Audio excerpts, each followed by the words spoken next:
والياسمين على احلى متابعين طنط امونه الغاليين. النهارده هنعمل اكله موفره جدا جدا، ومحدش يقول لي اسمها ايه عشان انا نفسي ما اعرفش اسمها ايه. انا كلتها وعجبتني، قلت لازم اعملها لحبايب طنط اموله، واللي يعرف بقى اسمها يا ريت يقول لي في الكومنتات. تعالوا مع بعض نشوف المقادير. معايا بطاطسيتين مغسولين كويس جدا ومتقطعين مكعبات كبيره بالشكل ده، ومعايا كوبايه رز غسلاها نقيه وغسلاها بالشكل ده، ومعايا طماطمتين كبار غسلتهم وعصرتهم عصير طماطم، وبصلايه كبيره مبشوره، قرنين فلفل حامين، وده طبعا حسب الرغبه، بس لو انت عايزاها سبايسي بقى طبعا لازم. ومعايا معلقه معجون طماطم، صلصه طماطم يعني، والتوابل بتاعتي ملح وبهارات وكزبره وكمون ومكعبين مرقه دجاج وملح. حلو كلام جميل.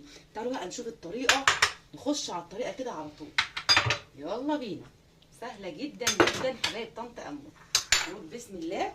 معايا طاسه فيها زيت على النار بالشكل ده.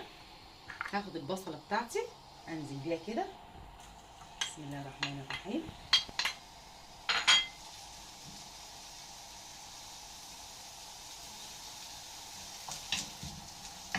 انزل بالبصله المبشوره نقلبها كده. اول ما تدبل معايا البصله ننزل بالفلفل، بس ثواني كده نقلب. شايفين حبايب طنط اموله؟ قعدت اقلب كده لما البصله ادت معايا شويه، انزل بالفلفل. لو عايزين تحط بيض الرومي، بس هي حلاوتها كده في سيفتها. نحط كده نقلب بالشكل ده، بسم الله. وبعدين حبايب طنط اموله تنزل بالبهارات بتاعتي مع التقليب طبعا. بص كله على بعضه، الاكله بسيطه جدا وبتتعمل ممكن في 5 دقايق يعني.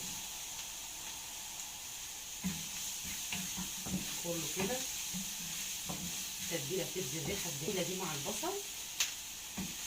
وبعدين هنزل معجون الطماطم الصلصه بتاعتي، معلقه صلصه، بسم الله. برضو هاخدها تقريبا كده.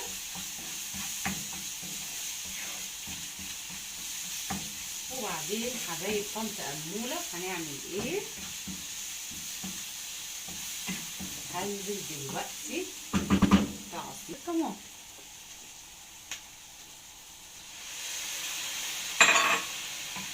ريحه السواجد بقى مع الفلفل، يا تركاتك يا حركاتك يا طنط اموله. حبشتكنايه والله العظيم، انا بحب الاكل المحبش قوي، يعني احلى من اي لحمه وفراخ واي حاجه، يعني الحاجات دي بقى جدا تاكل بصراحه. هنقلبها كده. طيب انا بقى هغطيها واسيبها يا دوبك الصلصه بتاعتي تتسبك. تمام؟ شايفين طنط اموله على النار تسبك بشكل خدت 5 دقايق. هيبقى البطاطس كده مكعبات بطاطس قطعه كبيره شويه عشان هديها غلوه 5 دقايق مع التسبيك. وبعدين انزل الرز، تاخد كده مع الرز قلب كده مثل ما انتم شايفين، وننزل بالميه بالشكل ده. بسم الله الرحمن الرحيم. حاجه زياده عشان تستوي البطاطس، وفي نفس الوقت اضيف دقيقه بعد ما كده هتبقى 5 دقايق بالظبط تستوي البطاطس. 5 دقايق نص سوا ونرجع نطوز. طنط اموله سبتها بتاع 5 دقايق تاني كده، بقت بالشكل الجميل ده، يعني خدت البطاطس بالظبط نص سوا. هنزل بقى دلوقتي كوبايه الرز بتاعتي، بسم الله الرحمن الرحيم، وهقلب. كنت حاطه شويه ميه كتار مغطيه البطاطس بشويه، خدت نص السوا، وبرده هيستوي فيها الرز بتاعي.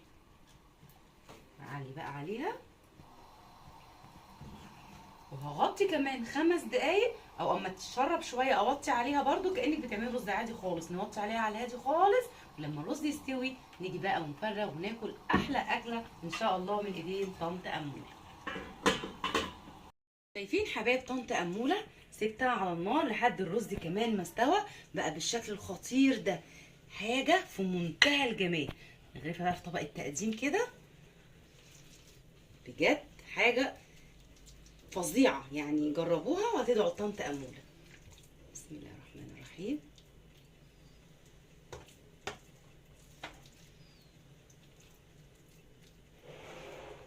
انا دقتها بصراحه تحفه تحفه تحفه، ومشطشطه بقى وسبايسي وايه ما اقولكوش. يا ريت بقى تجربوها. ما تنسوش طبعا طنط اموله باللايك والشير والسبسكرايب، تفعلوا الجرس عشان يوصلكم من طنط اموله كل جديد. شايفين الجمال؟ ايه الحلاوه دي؟ عايزين تفاعل كده يا جماعه في التعليقات كده، ونشجع كده وندعم لحسن يعني. والله العظيم 3 سنين كده الواحد، اقول ايه بس، 3 سنين الواحد شغال كده من غير ولا حاجه. فيا ريت تدعمونا كده وتعملوا شير للفيديو عشان يظبط المسائل، عشان طنط منى خلاص هتعتزل الفن قريب ان شاء الله. هعتزل الموضوع ده عشان انا تعبت بجد. شايفين الشكل النهائي ليها؟ حاجه بجد خطيره خطيره من الاخر. بصوا قطع بطاطس كده تتقطع ومستويه ازاي، حاجه جميله جدا. شايفين مستويه؟ ايوه نفس سوى الرز، سخنه كده وايه ومشطشطه، خطيره خطيره خطيره. يا ريت بقى زي ما قلت لكم تجربوها وتقولي اسمها يا ريت في التعليقات لو حد عارف اسمها، لان انا جربتها لكن ما اعرفش اسمها. وتدعوا لطنط اموله ان شاء الله لما تجربوها. والسلام عليكم ورحمه الله وبركاته.